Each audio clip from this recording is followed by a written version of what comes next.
Seahawks fall to the Green Bay Packers 19-15. Tyler Jones here with a look back at today's performance as Seattle ends the preseason at 2-1.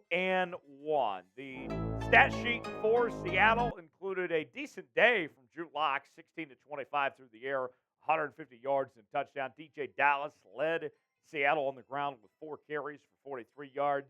Easop Winston with 3 catches for 74 yards. Meanwhile, the Packers played a lot of their first-teamers, including Jordan Love, who was 9 of 15 through the air for 63 yards and a touchdown. Emmanuel Wilson led them in the ground with 17 carries for 49 yards, and Bonds with 2 catches for 40 yards in the win for Green Bay. This was a game that came right down to the wire. The final possession, the Seahawks had a chance to win it in the closing seconds. Ultimately, Holton Ahlers threw an interception in the end zone as the Packers would secure victory. He was put in the game on that final drive, led them all the way down the field, but turned the football over, unfortunately. A couple injury notes for Seattle. Devin Bush with a concussion.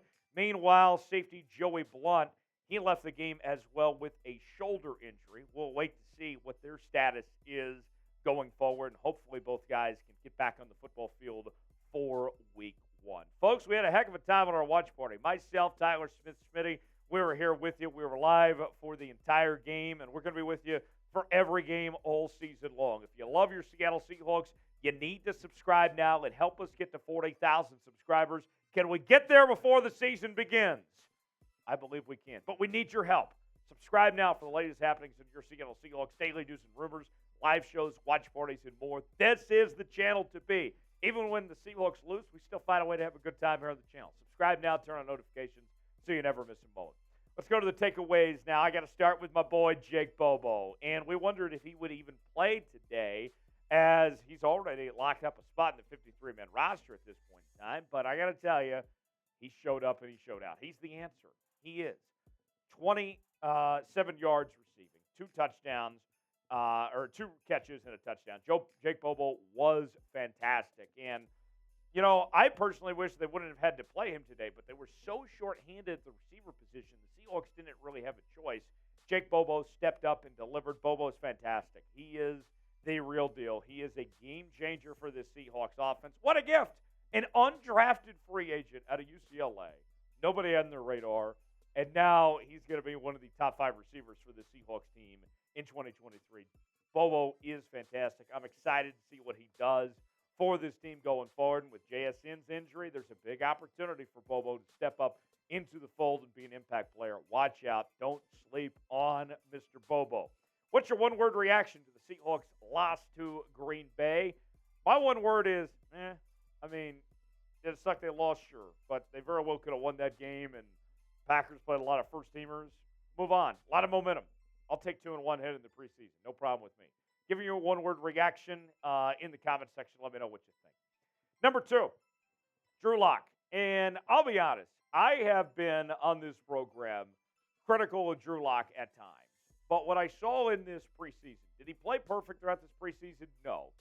But he showed that he can make the throws, that he knows the offense, that he is capable of leading this offense and not missing a beat from when they go to Geno Smith to Drew Lock. I think that if, God forbid, something were to happen to Geno Smith this upcoming season, you could see Drew Lock step into this role and the offense not change anything schematically, that they operate exactly like they would as if Geno Smith was in there. I'm at a point after what I saw in this preseason where I can trust Drew Lock to lead the charge. I mean, you look back at last preseason, and at this time last year, we were looking at that game against the Cowboys when he had just played awful, just played terrible.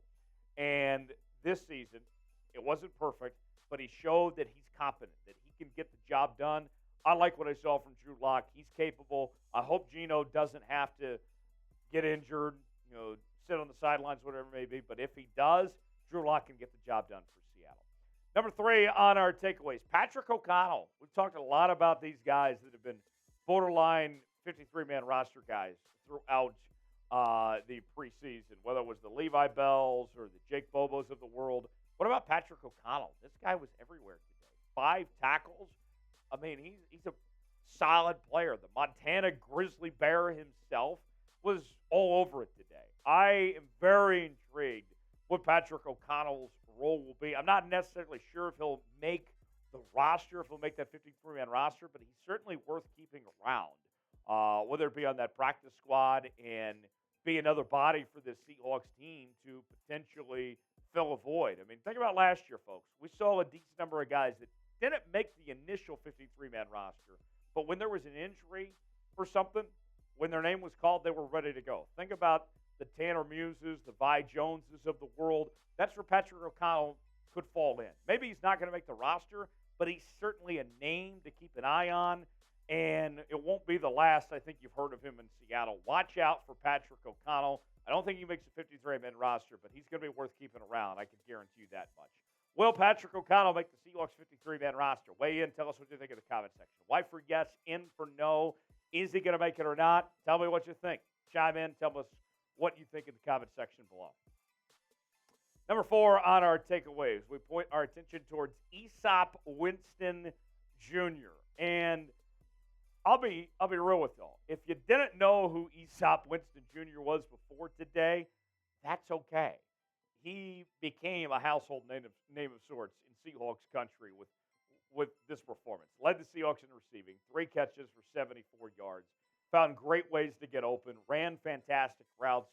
Winston Jr. is the real deal. I really like Easop Winston Jr. And you think about it, the Seahawks were a little short-handed at the receiver position today with the injuries that have stacked up. Matt Landers came back, but he didn't necessarily play that great. And JSN obviously is out. D. Eskridge is out. And here was a guy in Winston that just showed up and showed the depth of this Seahawks team. One of the big differences between the Seattle Seahawks in 2022, comparatively speaking to 2023, is that this team has so much more depth at the skill positions than it did a season ago. And today was a great example of that. I mean, even look at the running back position. You know, from Charbonnet, Thompson, down the line. You know, obviously you didn't have Kenny McIntosh today and company, and yet they still had plenty of options. You know, DeeJay Dallas got in there as well. The receiver core, we mentioned some of the injuries there, and other guys stepped up. That's a big difference for this team. Makes life a lot easier on everybody with that depth that showed. Last on the takeaways, I got to point my attention towards Jerrick Reed. And if you're watching this show a couple months ago, I loved the pick of Jerrick Reed that the Seahawks grabbed up from New Mexico. And Jerrick Reed had a breakout game today. I mean, he has come a long way from being a 6th-round pick out of New Mexico. 6 tackles, 2 tackles for loss.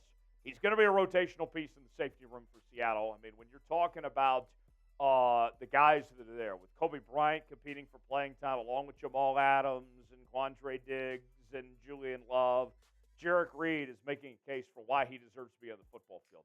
He's got a bright future. He was a sneaky good find in the draft. This will not be the last you hear from Jerrick Reed. He's going to be a fun football player. I'm rooting on Jerrick Reed. I wish nothing but the best for him going forward. Who is the MVP for the Seahawks against the Packers? We named a few guys to watch for. Who comes to mind? Let us know in the comment section. Name an MVP for the Seattle Seahawks, and let us know what you think in the comment section below. Folks, I want to appreciate you for joining us, not only here on Seahawks Today, but also on our watch party as well. We had a heck of a time, myself and Smitty, and we want to make sure you join us for our next watch parties. We'll be live week 1 when your Seattle Seahawks take on the Los Angeles Rams. You will not want to miss it. Subscribe for free. Help us get to 40,000 subscribers, and we shall see you next time right here on Seahawks Today.